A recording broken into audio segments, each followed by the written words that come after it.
Всем привет, это программа «Линия соприкосновения. События недели» на канале CivilNet. Программа поочередно выходит на каналах Press Club TV и CivilNet. На протяжении предстоящих 50 минут политологи из Баку и Еревана Фархад Мамедов и Арек Кочнян прокомментируют события в наших странах и в регионе. Программа подготовлена при взаимодействии с ереванским и бакинским пресс-клубами. Начинаем программу. Итак, коллеги, случилось в регионе то, чего многие боялись, прогнозировали, но прогнозировали это с оговоркой, что все это может не случиться. Но это случилось, это война между Израилем и Ираном. Пока что воздушные атаки, страны находятся в отдаленности друг от друга. Представить себе наземную операцию тоже сложно, но все-таки уже который день эти атаки идут. Многие представители военного руководства Ирана, они ликвидированы. Можно сказать, большую часть военного руководства было обезглавлено в этом плане. Но Иран тоже наносит удары по Израилю. Они носят иногда хаотичный характер, но все-таки достигают, поражают определенные цели, несмотря на работу ПВО Израиля. Как это все влияет на наш регион и каким образом от этого может быть... То есть это может повлиять и на армяно-азербайджанские отношения, на армяно-азербайджанский процесс. Фархад, вам слово. Вопрос такой широкий. Если брать в общем, то да, данная война прогнозировалась, но то, что она пойдет именно вот таким образом, то есть в расчетах ошиблись, я так понимаю, обе стороны, как Иран, так и Израиль. То есть элемент того, что эта война будет продолжаться определенное время, пока не иссякнут возможности нанесения ракетных ударов. Вы правильно отметили, что это не сухопутная операция, как вот между Россией и Украиной, когда можно провести мобилизацию, и там будут лишние 100, 200, 300 тысяч человек, которые будут продолжать активные боевые действия. Здесь все-таки технологический аспект очень важен, поэтому многие эксперты и аналитики утверждают, что война может продлиться несколько недель.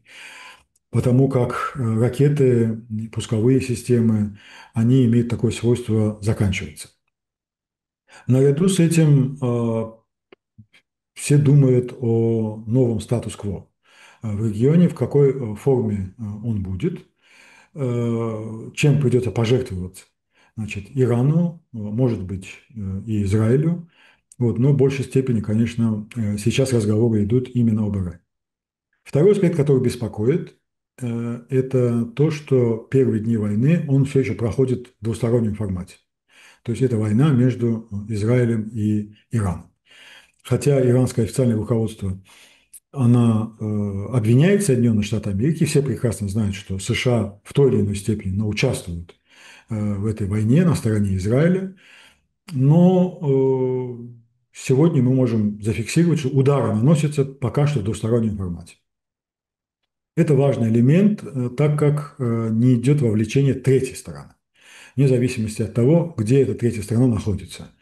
Не подвергаются бомбардировкам территории других государств. Пока еще. Расширение географии, оно может в какой-то мере иметь влияние и на нас, хотя вот в первой группе риска находятся страны, значит, у Арабского залива там, или Персидского залива, кто как называет, или же страны, которые находятся между Ираном и Израилем. На второй линейке, может быть, будет и наш регион, но у нас нет объективных причин для этого, чтобы удары наносились бы по нашей территории или же использовалось наше воздушное пространство. Так как на территории Южного Кавказа, в особенности приграничных с Ираном Азербайджана и Армении, нет вооруженных сил США и Израиля. Что касается влияния на наш регион, это в первую очередь это экономика. Обрываются экономические связи, в первую очередь это транспортно-логистический элемент. У Азербайджана это проекты север-юг и Аральский коридор, за армянскую сторону АРЕК скажет. Это повлияет и на товарооборот, конечно же. И второй элемент – это гуманитарный контекст появления в наших странах, значит, граждан Исламской Республики Иран. В каких количествах, это уже мы посмотрим. Отличие состоит в том, что у Азербайджана сухопутные границы закрыты. Они сейчас открываются периодически на несколько часов для того, чтобы граждане третьих стран могли пересекать эту границу. Вот. Но у Армении она открыта. Вот. Ну и третий важнейший элемент – это, конечно же, ядерная тема. Это распространение радиации, там, потоки ветра. Здесь уже мы сделать что-то не можем, то есть предотвратить это все дело. Но в какой-то форме, я думаю, что наше правительство задумались об этом. И, правда, чтобы не создавать панику, но наверняка идет подготовительная работа и к этому. Да, вы правы по поводу радиации или радиационной угрозы. И насколько я помню, я читал и в азербайджанской прессе, и в армянской прессе, что определенные работы ведутся, и даже были проведены определенные замеры вблизи границы Ирана, Ирана с Азербайджаном и Ирана с Арменией.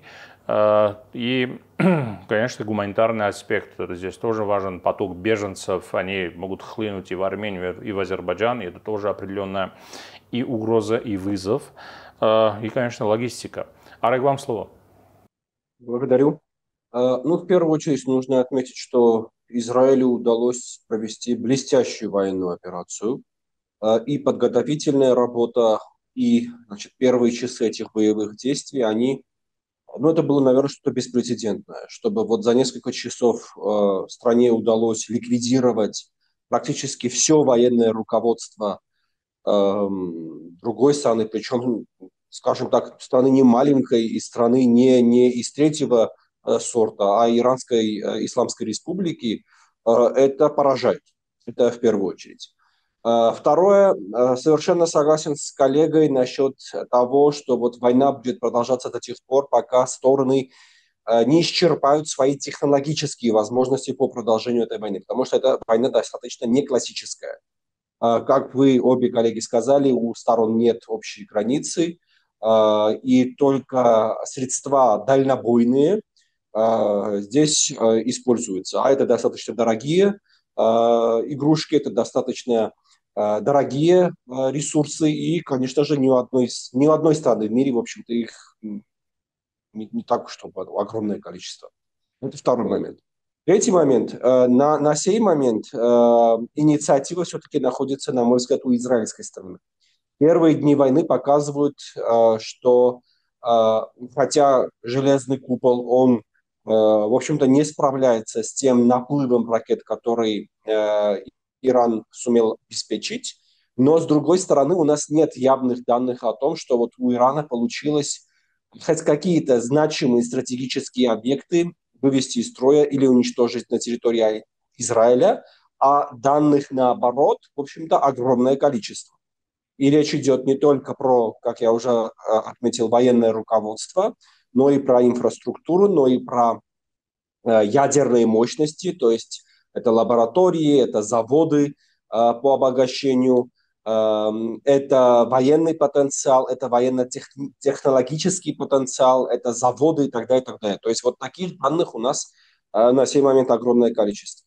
Если те тенденции, которые мы заметили в первые дни войны, в первые 2 дня войны, не изменятся, то можно уже всерьез начать говорить про демилитаризацию Ирана. Если вот тот же темп продолжится, те же успехи у израильской стороны продолжатся, то, в общем-то, через неделю или, может быть, пару недель военный потенциал Ирана, если не будет полностью уничтожен, то будет серьезно, значит,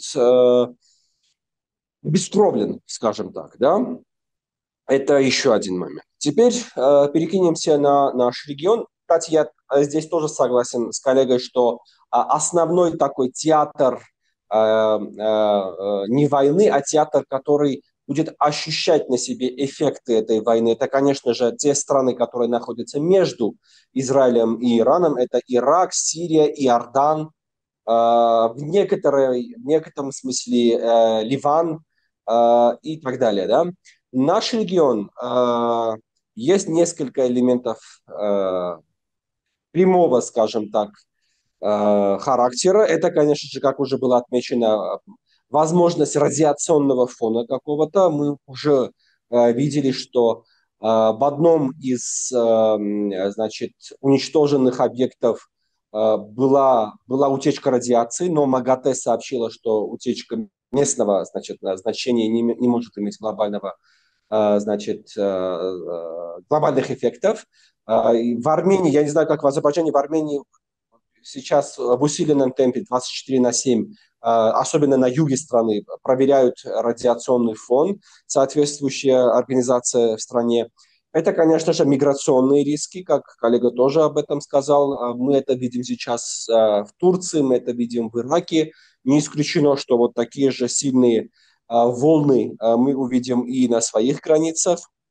В случае Армении это энергетика, потому что Армения импортирует из Ирана примерно 20% значит, используемого природного газа.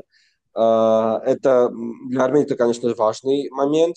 Это совместные проекты. Вы знаете, что Армения начала, значит, один из участков вот, большой автомагистрали Север-Юг строить совместно с иранскими компаниями. То есть финансы там исключительно армянские, а подрядчик иранский. Это тоже может иметь какой-то эффект на строительство вот автомагистрали Север-Юг. И, конечно же, в Армении есть некоторые опасения насчет дестабилизации общей военно-политической ситуации на Южном Кавказе, и в частности армяно-азербайджанской ситуации. Есть такие мнения, что вот Иран, так как Иран играл стабилизирующую роль в регионе, мы это видели особенно в 2021-2022 годах, то сейчас этой стабилизирующей роли стало меньше, что может создать ситуацию, когда вот в Азербайджане почувствуют возможность снова напасть на Армению. Вот такое мнение в Армении есть. Я со своей стороны скажу, что вот панике, конечно же, предаваться не нужно. Я, если честно, не считаю, что единственным, скажем так, что удерживает Азербайджан от нападения на Армению являлся Иран. Это не так, конечно же. Но любая дестабилизация в нашем регионе до того, как будет подписан мирный договор между Арменией и Азербайджаном, имеет серьезную угрозу по дестабилизации того статуса кво, который сейчас де-факто существует между нашими странами. Да, именно этот вопрос я хотел затронуть, который прямо касается нашего региона, помимо экономических, логистических и радиационных гуманитарных аспектов, есть и военно-политический аспект. И многие в Армении, так как Иран воспринимался, как совершенно правильно сказал Арек, как элемент в системе безопасности Армении, новый элемент можно сказать, после того, как несколько позиций России ослабли в регионе после 2022 года. И сейчас вот ослабление и этого элемента может, так скажем, побудить соседнюю страну, что сейчас время для того, чтобы урвать нечто большее. Есть такое мнение. Фархад, какие дискуссии в этом плане существуют в Азербайджане, и насколько эти опасения, которые существуют здесь и дискутируются, идут дискуссии вокруг этого, они вот в восприятии Азербайджана, они имеют определенную логическую, я не знаю, предметную почву?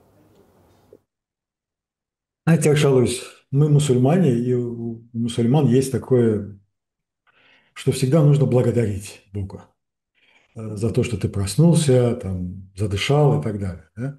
Я уверен, что большинство азербайджанцев утром, когда просыпаются, выходят там, кто на балкон, кто на улицу, смотрят на небо, вот, уже начали благодарить Бога за то, что не летят ракеты. И сейчас явно не до этого в Азербайджане думать о какой-то там, в кавычках, агрессии, там, решении каких-то вопросов и так далее. Потому что процессы, они непредсказуемы. Люди, которые принимали решения, особенно в военно-политическом блоке Ирана, их сейчас нет. А эти люди, они сидели на своих позициях годами, десятилетиями, и они были лично знакомы с военно-политическим руководством Азербайджана. Как минимум, наш министр обороны выразил, значит, соболезнования в связи с кончиной главы Генштаба Ирана Багири, потому что знал его лично на протяжении многих-многих лет. На данный момент самая большая актуальность заключается в том, что остаться вот в нынешней ситуации вне этого конфликта. Потому что и Азербайджан упоминается, значит, правда, не так много, как в прошлые разы, да, как там партнер Израиля и так далее. Плюс уже после военной инфраструктуры начинает бить уже и по экономической, и по гражданской. Поэтому это ведет к расширению целей как Израиля в Иране, так и Ирана в Израиле.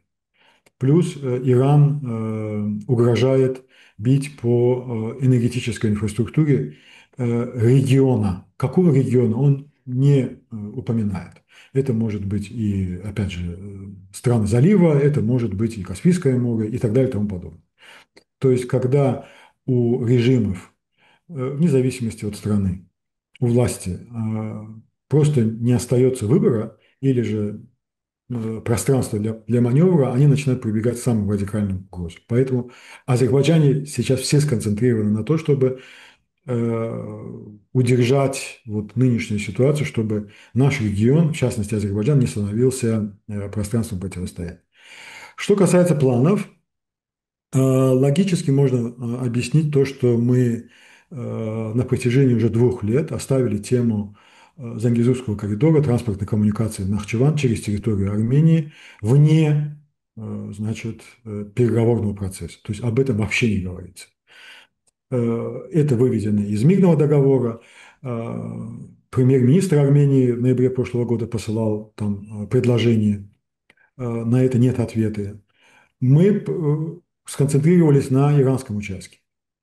Поэтому нужно, я думаю, дождаться завершения вот этой войны между Израилем и Ираном и понять, насколько близки мы к реализации этого проекта, или же насколько мы далеки от этого. Для нас важно обеспечить дорогу и коммуникацию в Нахчеван. Сегодня это только воздушная, значит, коммуникация и 11 километров турецко-азербайджанской границы на севере Нахчевана. Поэтому вот сейчас говорить о том, что у Азербайджана будут эти агрессивные намерения и так далее, я думаю, что рано. Да, Иран, вне зависимости от того, как урегулируется эта вот нынешняя война, или же останется ли режим в Иране или нет, вне зависимости от этого ресурсы Ирана, особенно военные ресурсы Ирана, они будут сильно ограничены, очень ограничены. Я думаю, что это больше по нраву России, которая, хотя и на бумаге, но сохранила весь массив документов, там, участие Армении в ОДКБ, свою военную базу и так далее и тому подобное, вот, чтобы напомнить о себе в Армении как единственном союзнике. В принципе, этим занимался господин Лавров недавно во время своего визита. Вот. Мы должны понимать также, что логистика с Индией у Армении сухопутная, она тоже претерпевает изменения. А Индия вот в этом портфолио по безопасности у нее были 2 позиции. Это позиции, значит, поставок вооружения и политической поддержки позиции Армении. Вот в этом широком портфолио, которое традиционно было в России, вот по этим 2 позициям, значит, Индия могла заместить, значит, для Армении Россию. Ну, будем наблюдать. В заключение вот по этому вопросу. У Азербайджана сейчас совершенно иные проблемы, не то что проблемы, но темы, о которых мы думаем, нежели вот о так называемой агрессии в отношении Армении. Понятно. Арек, все наши партнеры, и партнеры Азербайджана, и партнеры Армении, ну, в плане безопасности особенно, они в той или иной мере вовлечены в какие-то боевые действия. И Турция как-то вовлечена, и Израиль сейчас вовлечен полностью, уже 3-й фронт, можно сказать, и Россия вовлечена, и так далее и тому подобное. Да? Ну, Иран наш непосредственный сосед и партнер, вовлечен. Удастся ли нашим странам в этом плане, с учетом того, что все наши старшие братья, так скажем, находятся в той или иной мере в войне или в боевых действиях, удержаться на плаву и сосуществовать как-то мирно? Не уверен насчет термина «старшие братья», как насчет слова «старшие», так и «братья». Поэтому. Насчет обеих слов не уверен. Вы знаете, я вспомнил очень циничное выражение одного из древних греков. Я не помню, кто конкретно это сказал. И, повторюсь, оно очень циничное. Не так, что я за это выражение, но оно звучало примерно так: нет ничего приятнее, чем стоять на берегу и смотреть, как двое из твоих врагов уничтожают друг друга на море, в морском бою, скажем так. То есть я это к чему? В чем, собственно, сложность оставаться в стороне? Я не думаю, что это так уж геополитически сложно и для Армении, и для Азербайджана при всей той вакханалии, которая сейчас творится и севернее, и южнее, и восточнее. Ну, в общем-то, на Западе сейчас поспокойнее будет. Но во всех трех странах там творится полный кошмар. Я не вижу особой сложности не вовлекаться в этот кошмар. Тем более, что, в общем-то, мирный процесс между Арменией и Азербайджаном имеет некоторую автономность. То есть мирный процесс не зависит ни от какой третьей стороны сейчас, де-факто.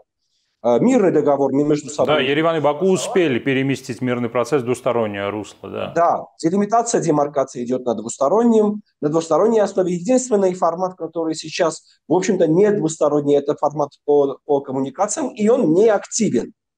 То есть сейчас думать о том, что а есть ли у нас шанс не вовлекаться, по-моему, очень мал шанс именно вовлекаться. Нужно продемонстрировать особую глупость сейчас, чтобы вовлечься в этот конфликт. Я более того скажу, наверное, впервые за последние несколько веков конфликт не у нас. Такое случается очень редко, и хотелось бы, чтобы оно так и продолжалось.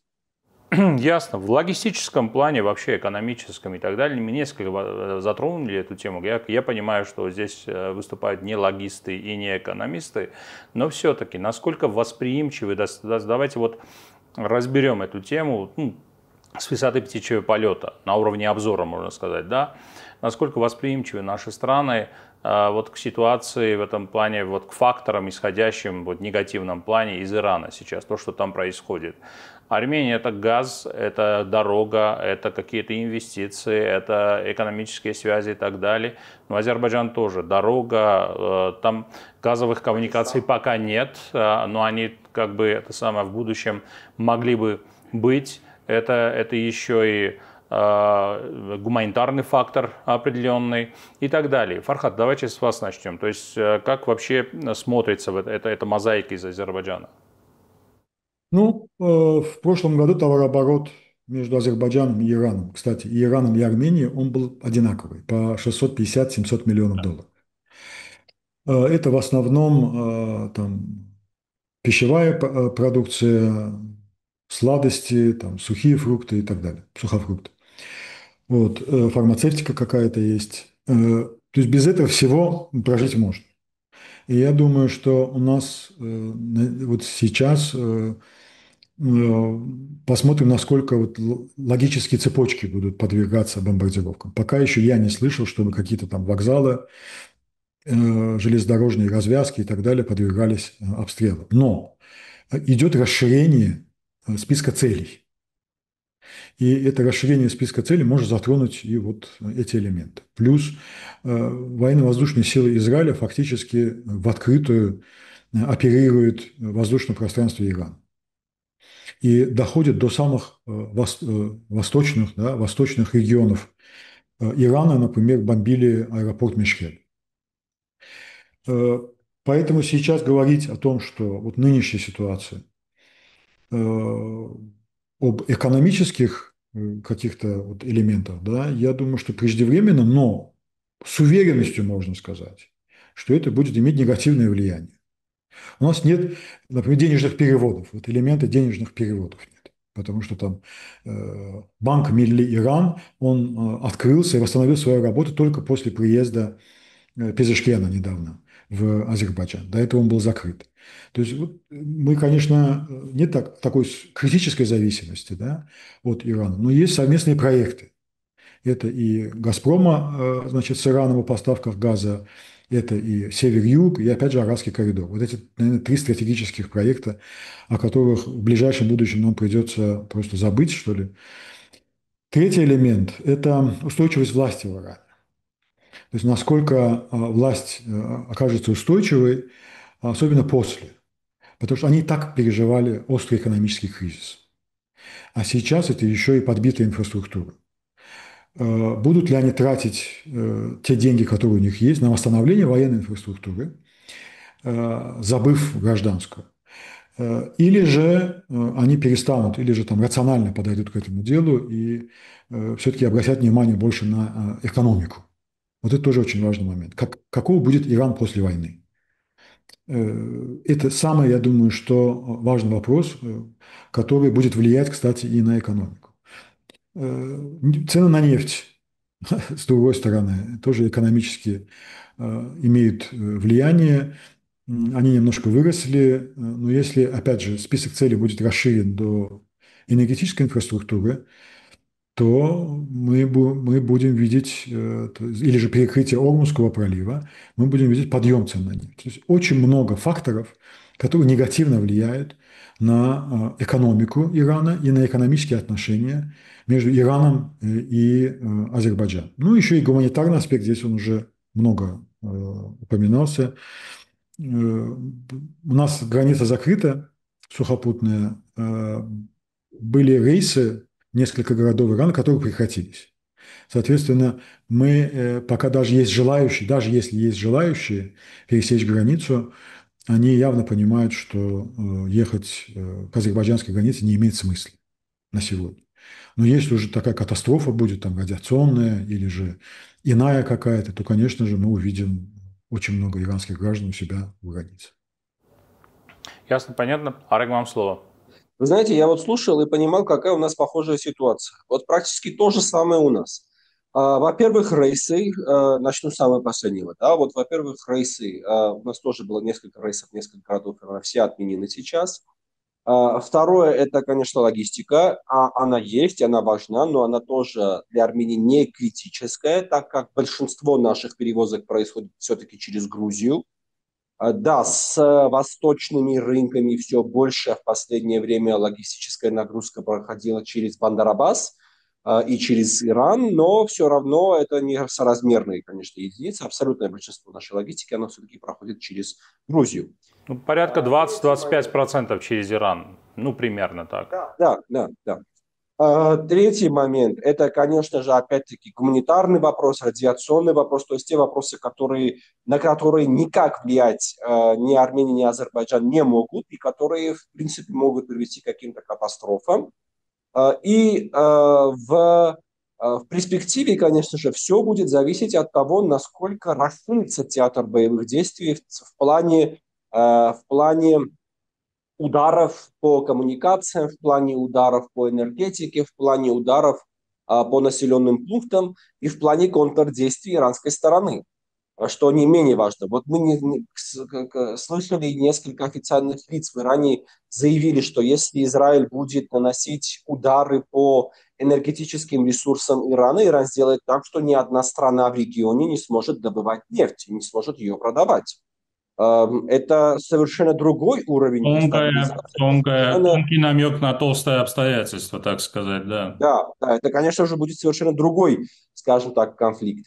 Кстати, по логистике, вот коллега упомянул логистику между Арменией и Индией, ну то же самое между Пакистаном и Азербайджаном. Насколько я понимаю, основная логистика между Пакистаном и Азербайджаном тоже происходит через Иран.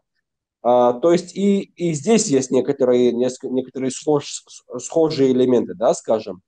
По инвестициям не уверен, что у нас они такие были важные и большие. Насколько я понимаю, здесь ситуация в некоторой степени наоборот. Это Армения как раз, значит, тратила деньги и привлекала подрядчиков с иранской стороны. И, конечно же, это все сейчас стоит под большим вопросом.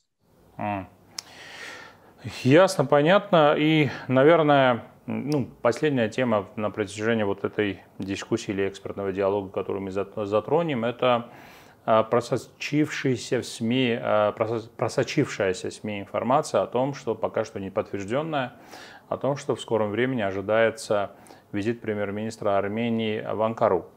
Конечно, нет официального подтверждения, но и нет опровержения этой информации. С другой стороны, с учетом того, что происходит в регионе, дальнейшая регионализация, можно сказать, нашего региона не повредит никому. То есть если будут между странами выстраиваться более рациональные, более или менее нормальные экономические и политические отношения, это минимизирует все эти фобии, которые существуют между нашими странами. Арик, давайте с вас начнем этот вопрос обсуждать. Если и когда состоится вот такой визит, да, о чем это будет говорить и можно ли ожидать каких-то конкретных результатов? Вы совершенно правы, есть такая информация в медиа. Пресс-секретарь премьер-министра, в общем-то, не опроверг, не подтвердила, значит, не опровергла и не подтвердила эти сообщения. Она просто сказала, что вот визиты премьер-министра, о визитах премьер-министра будет объявлено в соответствующее время. Что это принесет? Ну, знаете, есть некоторый процесс между Арменией и Турцией, есть некоторые, значит, тенденции по нормализации, но в отличие, не знаю, большинства или меньшинства экспертов в Армении, я не считаю реалистичной идею отвязки, скажем так, да, от отсечения друг от друга армяно-азербайджанской и армяно-турецкой нормализации. Насколько бы не было интересно для Турции нормализация отношений с Арменией, а для Турции ее отношения с Азербайджаном куда важнее. И я не считаю перспективной идею попытки десинхронной нормализации. Наоборот, я считаю, что нужно инвестировать в синхронную нормализацию, в синхронизацию вот этих нормализаций между Арменией и Азербайджаном, Арменией и Турцией. Именно поэтому я считаю, что вот было бы не только по этой причине, мы просто вот на эту тему не раз говорили, поэтому я не буду дальше углубляться, что нужна встреча между лидерами Армении и Азербайджана. Нужна встреча между премьер-министром Пашиняном и президентом Алиевым. Не знаю, раньше визита в Анкару или позже, но это должно идти синхронно. В противном случае я боюсь, что оба процесса, мы можем навредить обеим процессам, скажу так. Да, есть здесь два мнения в этом плане в армянском сообществе экспертном. С одной стороны, нужно отделить как можно дальше друг от друга армяно-азербайджанские и армяно-турецкие процессы, что неоднократно пытались сделать в Ереване, но это ни к чему не привело пока что. Другое, что нужно синхронно идти, и тем более, если попытаться отделить, то Баку будет противиться этому и чинить больше препятствий в этом плане армяно-турецкому процессу. Фархад, вам слово. Ну, вы фактически ответили, да, на первой частью, что Азербайджан рассматривает это как общий процесс, и любая попытка не только Армении, но и третьих стран, она, значит, вызывает реакцию, соответствующую реакцию Азербайджана. Сегодня мы с Турцией, ну, переживаем период такого плотного, да, плотнейшего, значит, сотрудничества. Это и в двусторонних форматах, и в трехсторонних, да, форматах, и с Грузией отдельно, потом с Пакистаном отдельно. Реализация огромного количества проектов и единые такие, скажем, геополитические взгляды. Где-то могут быть проблемы, они могут разниться, но мы можем доводить информацию друг для друга по той же самой теме Израиля. То есть, если бы Азербайджан не обладал бы доверительными отношениями с Израилем, мы не могли бы организовать переговоры, значит, между Турцией и Израилем по Сирии в Баку. Поэтому я думаю, что эту ценность наших взаимоотношений с Израилем осознают и в Анкаре. Визит, случится он или нет, правда, он был анонсирован до начала войны, значит, ударов Израиля по Ирану. Вот, состоится ли он сейчас, посмотрим, осталось всего 2-3 дня. Там в информации было не в Анкару, а в Турцию. Вот, посмотрим, в какой город полетит значит, премьер-министр Армении. Я на эфирах и у нас в стране, когда говорил об этом визите, все-таки думаю, что, возможно, он полетит в Стамбул на встречу с Константинопольским патриархом, особенно в контексте вот, противостояния с католикосом всех армян. Ну, здесь еще и отдельная встреча с Эрдоганом. Это тоже такой месседж о том, что премьер-министр Армении вот, готов в одностороннем порядке совершать такие визиты, прилетать. Это тоже своего рода месседж и Анкару, и Баку о том, что вот, военно-политическое руководство Армении может сделать вот такие односторонние действия. Что касается нашего мирного процесса, я думаю, что мы должны переждать вот этот иранский контекст, иранский контекст, но прилагать усилия для того, чтобы как минимум, если у нас мало чего получается на официальных треках, вот, как минимум усилять вот нынешние условия де-факто мира. Я думаю, что в этом отношении есть обоюдная заинтересованность, так как любые эскалации, они могут привести в движение уже совершенно иные, да, силы с совершенно другими намерениями, так как внимание к нашему региону в той или иной степени, ну, увеличивается. И в контексте сперва процессов, которые происходили на севере нашего региона, сейчас на юге, вот, поэтому нужно быть осторожным в этом отношении. Хорошо, коллеги, спасибо вам большое за участие. Это была программа «Линия соприкосновения. События недели» с участием Фархада Мамедова и Арега Кочиняна. Программа подготовлена при взаимодействии с Ереванским и Бакинским пресс-клубами. Оставайтесь с нами. До новых встреч.